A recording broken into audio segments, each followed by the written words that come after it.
Hey guys, and welcome to the Working Money channel. So I happen to see this from XRP Boo Boo here on Twitter. If you have any crypto on Coinfield, get it off. They have canceled my transaction again, 3 months now, to try to get my Real Sologenic and XRP Ripple off the exchange. So it has nothing to do with a one-off problem, as they are saying. I don't know if anybody else has been having trouble with this particular exchange.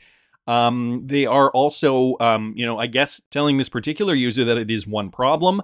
However, it has now been 3 months since she's been trying to get her cryptocurrency off. I have heard reports, users using this particular exchange, that it did take them a while, but they did eventually get their cryptocurrency off. So, I'm going to reserve judgment for now. Nevertheless, it's not a good thing. Obviously, when you have crypto, tied up on an exchange and you can't get it off, that definitely is a red flag, guys. And so we're starting to see this a lot more with several cryptocurrency exchanges. Need I say it again? Keep your cryptocurrency safe on a cold wallet storage solution. Every time I see one of these stories, I feel like it's almost my duty to tell you guys to get your cryptocurrency off the exchange and onto a cold wallet storage solution.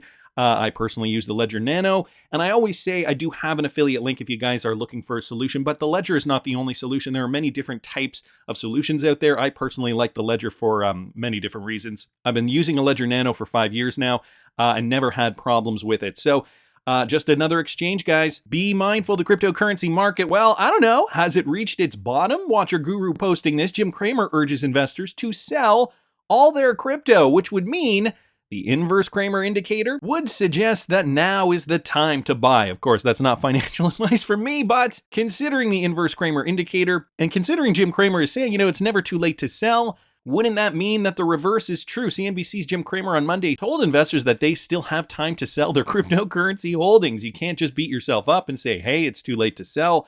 The truth is, it's never too late to sell an awful position. And that's what you have to do if you own these so-called digital assets, as he says. Now, we know Jim Cramer has been famous for basically giving his viewers the opposite information of what you really should be doing. And we've pointed this out numerous times on this channel. There's also a inverse Jim Cramer indicator Twitter account that, always posts what Jim Cramer says and then obviously suggests to do the opposite.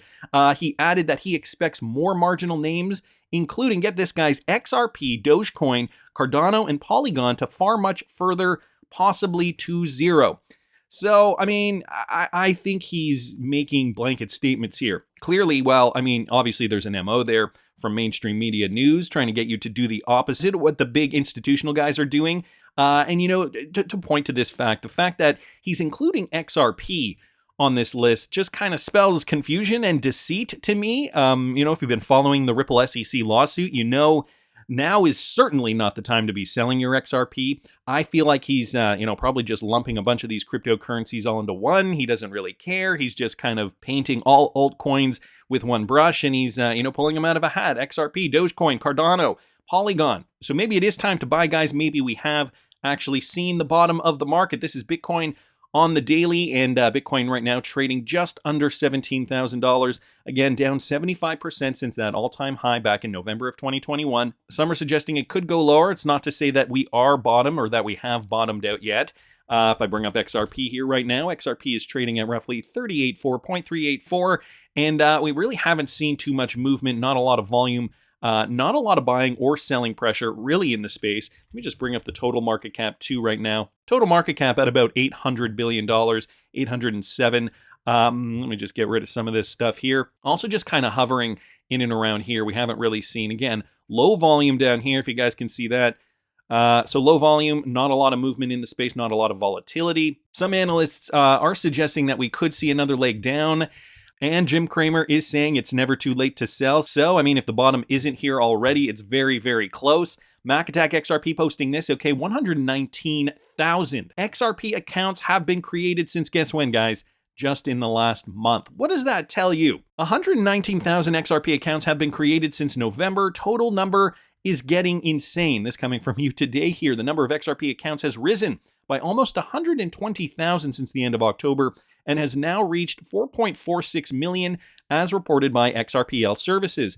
The total number of XRP contained in these accounts is 56.28 billion XRP. I think they meant to say million XRP because that would be impossible considering the circulating supply, I think, is only at 50 billion XRP. Yeah, let's just check that out real quickly here. 50.2 billion XRP is the total circulating supply here. So I think they got it wrong. I think it's probably supposed to be 56.28 million. However, there are only 994 accounts without XRP due to the need to reserve some tokens to provide operations. Thus, the number of zero accounts is only at 0.02% of the total. Wow. So if I got this correct, it is 119,000 new accounts, and 994 of them don't have any XRP. So of the accounts that do hold XRP, 118,006. Okay, and so if we were to divide that 56.28, we're going to assume it's million, divided by 118.6. That's roughly 476 on average XRP per account. So, I mean, obviously some accounts could hold more, some could hold less. We don't really know then if these are institutional grade investors or retail investors. The interesting point though, likely because the SEC lawsuit is coming to a close, that 119,000 new XRP accounts were created just in the last month alone.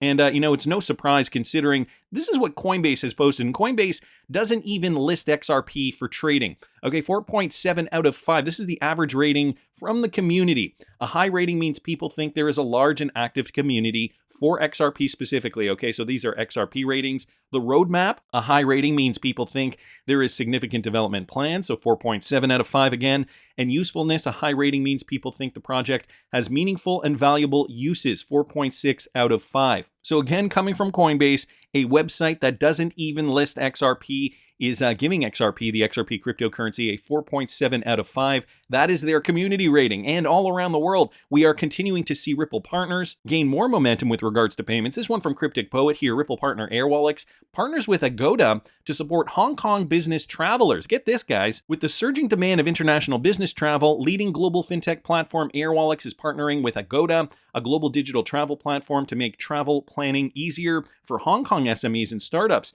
Starting today, Airwallex Hong Kong customers will be able to enjoy exclusive discounts on accommodations bookings using their Airwallex borderless card. And so by booking through Agoda's platform, Hong Kong SMEs and startups with Airwallex business accounts can enjoy 7% discount to book selected accommodations, and Airwallex customers can enjoy 20% cash back on airfares and accommodations booking around the world when they use Airwallex borderless cards for their international travels during this promotion period.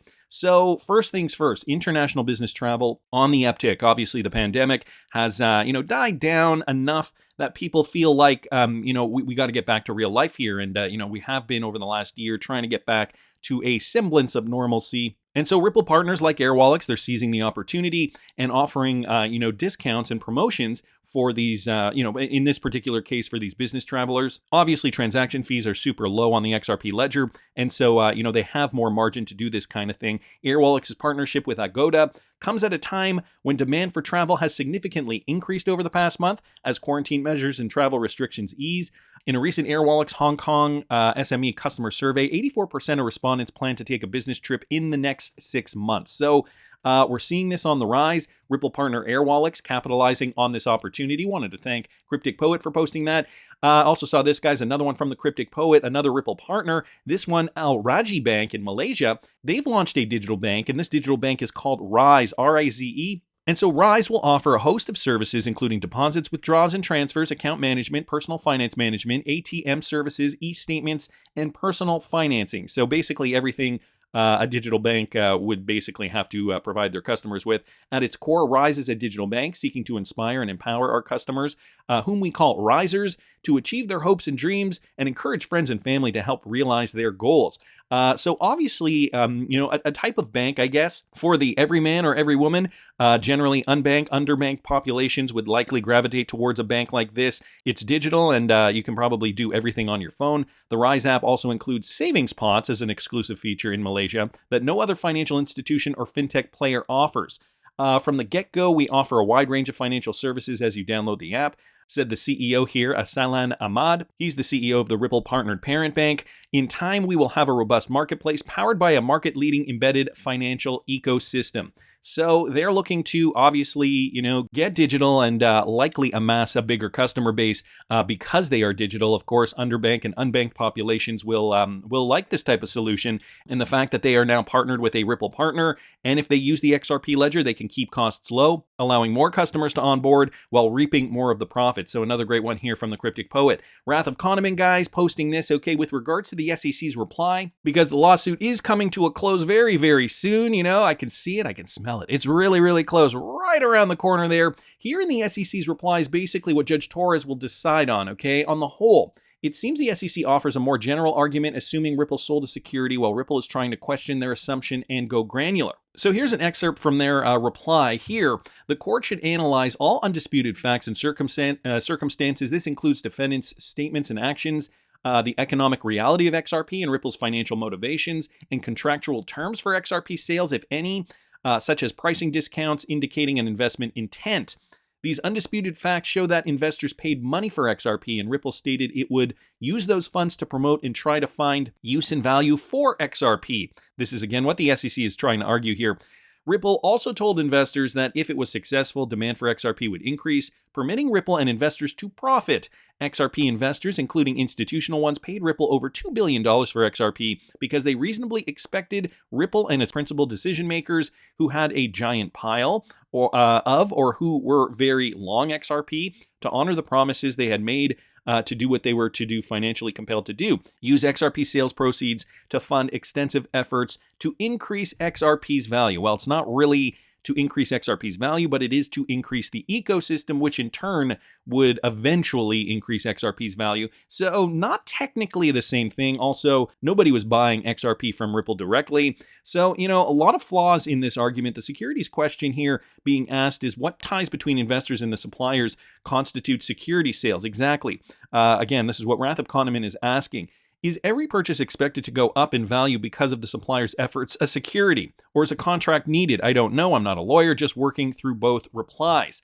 Interesting because Digital Asset Buy posted this. Now, this was an interview done with Mark Moss, I believe yesterday on Digital Perspectives channel. This is not what Nick Burafato was told by Stuart Alderoty himself at Ripple. So listen to what Mark Moss has to say. We're going to talk a little bit about this. On Twitter yesterday about what do you think is going to happen on Ripple? And I said, what I think is going to happen is everybody's going to overreact, whether it's a win or a loss, because what this judge has to say about it is really not going to be that important. Interesting. There are two more layers of appeals, what an appellate court says about this and eventually the Supreme Court. That's what will matter. Hey, I want to go back and just say I used the term settlement earlier when I talked about Ripple, when I talked about Brad Bellinghouse and Stuart Alderoty. And look, it could be a settlement. It could be, the end of the case and the judge may settle the case. What I really mean to say is a conclusion. So I don't want anybody to read into it. Nobody told me there's a settlement. The conclusion of the case. But one of the things that Stuart said to me was he thinks when it's over, it's over. So I thought that was really cool. So we've got two conflicting opinions here. Stuart Alderoty, who is Ripple's in-house counsel, did talk to Nick Burafato at Ripple's Swell event, and he basically said, look, when this is over, this is over. Likely not going to be an appeal. It won't go to the Supreme Court. They don't know if there is going to actually be like an official settlement or anything yet. That is still yet to be determined. And what Mark Moss is saying here is that any decision the judge makes is not going to be that important, whether it's negative or positive. Now, I beg to differ. I think the fact that this case is a landmark case, and it's not just Ripple representatives who have said that, it's not just us in the XRP community who believe that. This case is a far-reaching case in the United States. Everybody in crypto is eyeing this case. At first, detractors were against Ripple, cheering on the SEC because Ripple was being sued. Over time, over the last 2 years, a lot of those people's opinions have changed because of how the SEC is now treating cryptocurrency as a whole. They realize cryptocurrency cannot be treated as a one broad brush approach at regulatory clarity. Just to give you guys a couple of quick examples here, I don't know if you guys remember the history of Coinbase and Ripple. There has always been friction there But eventually Coinbase realized that, there's something bigger here that we have to protect. And they eventually, Brian Armstrong went on the record and, threw his support behind Ripple. So Coinbase files to support Ripple against the SEC case. The crypto exchange joins a trade group and other groups in arguing the SEC's case threatens the broader crypto industry. Just one instance of where that occurred. Another big one was Ryan Selkis, of Messari. And this was an article from back last year, and there's a lot of articles published here where Ryan Selkis is very critical of Ripple. In this article from last year, he said, Ripple's guilty of fraud, but not securities law violations. So, basically trying to cast a shadow over Ripple, the company. They misled XRP holders over insider token selling, selectively disclosed data, and hyped partnerships as value additive to the underlying currency. The SEC is fighting technical securities laws while ignoring the safe harbor, which would prevent fraud. So, he was very critical. Then he made a 180. I don't know if you guys remember, but back just in the summer, August of this year, it was noted in a tweet, in a thread of tweets addressed to Ethereum creator Vitalik Buterin, crypto law founder John Deaton mentioned that Ripple's most vocal critic, Ryan Selkis, has condemned the SEC's overreach.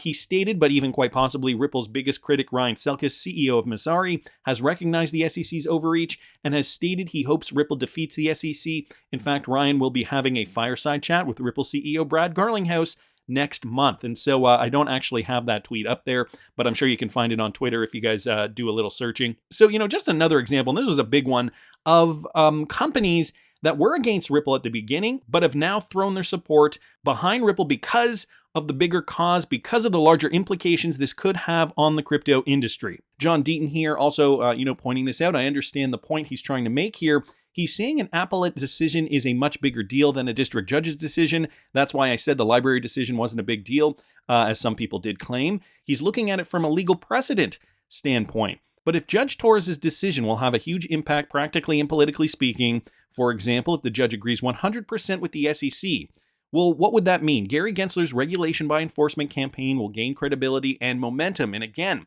we don't want that. That is a huge outcome if she does agree with the SEC. To crypto outsiders, he won't look like he's out of line. So that's the other thing, right? We're within the system. We're within, the knowledge pool of cryptocurrency and what all the other projects are doing and how it works and how it's going to be beneficial for, the future of finance and many other applications. But crypto outsiders, they're going to look at this and be like, wow, the SEC is being fairly reasonable. I don't see why that decision is so bad.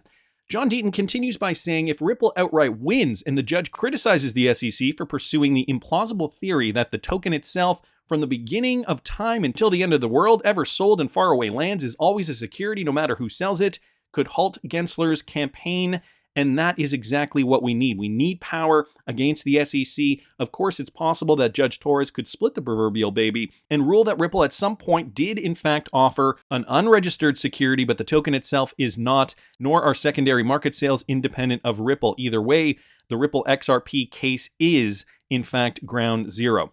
So that's exactly what I think. It's ground zero. This is going to have a profound impact on cryptocurrency. And even Max Avery does believe this, guys. I saw this from Michael Branch. Now, to give you guys a bit of context, Max is a nationally recognized entrepreneur, international trade consultant, politician, and political commentator. Okay, and here's what he said about XRP. He mentioned this on Twitter. Avery tweeted that XRP offers massive utility and is the perfect platform for payment facilitation. He believes that the value of this token can finally be realized gradually as its adoption grows wider and its usage goes live around the world. Avery believes that as opposed to the high level of XRP utility, other cryptocurrency projects, many of them are based only on speculation. And so guys, here's the tweet to that effect. XRP provides massive utility and masterfully serves the purpose of payment facilitation. The value of XRP can finally be realized as adoption increases and usage goes live. Unlike many other crypto projects that are based purely on speculation, therefore Ripple has proven utility, which does equal value. And this decision is really going to play a big part. We are going to see that utility, guys, once we get an answer to this. And yes, the decision is really going to make a difference. That's just my opinion, but I want to hear what you guys think. Please subscribe to the channel if you haven't already. Like the video if you like the content I'm providing. I always love hearing your comments. See you in the next one, guys.